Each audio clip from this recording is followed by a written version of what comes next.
From this to this. Ay, teka, parang baliktad. May size kasi yan eh. Small lang ba yan? Nasira na yung model natin eh. Ang ganda naman ng pagkasalita ko. Tapos sa akin mo ba ipapasukat niya? Charis lang mga mi, si mama dapat talaga yung gagawin kong model dahil shy type yung person. Sa akin talaga yung slim belt and medium shy siya kaya hindi siya nagkasya kay mama. Feel pa naman na sana niya mag-vlog. Tingnan nyo. From this. From this.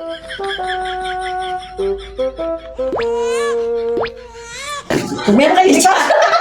May size kasi yan eh. Small lang ba yan? Wala talaga, hindi nagkasya. So ako talaga ang gaganap. Hindi pa naman ako ganun kalakihan pero minsan feeling ko kailangan ko ng mga ganitong support. Feeling ko kasi pag suot ko tong slim belt, parang mas aware ako sa chan ko and mas napipigilan ko mag-overeat. Parang may reminder na, uy, busog na ako.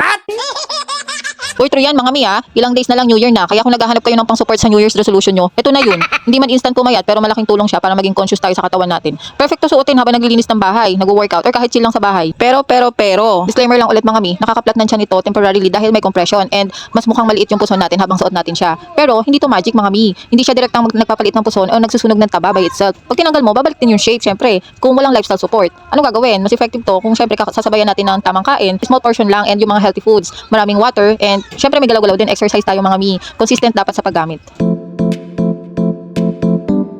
Introducing our belt 6.0. Ito naman siya guys, ang ginawa lang natin here, pinag-combine natin 5.0 and then nilagyan natin siya ng pang-inner. So naka-attach na yung pang-inner niya na nakakapag-pawis. Ito yung itsura niya. Ayan. This one will help you sweat and then andito yung yakap na gusto mo kasi si 5.0 siya. 3 straps na din siya. Meron siyang pang-inner and then 3 yung yayakap sa'yo na trainers. Pati puson mo kasama. O diba? Ano pang hinihintay nyo mga mi? Check out na!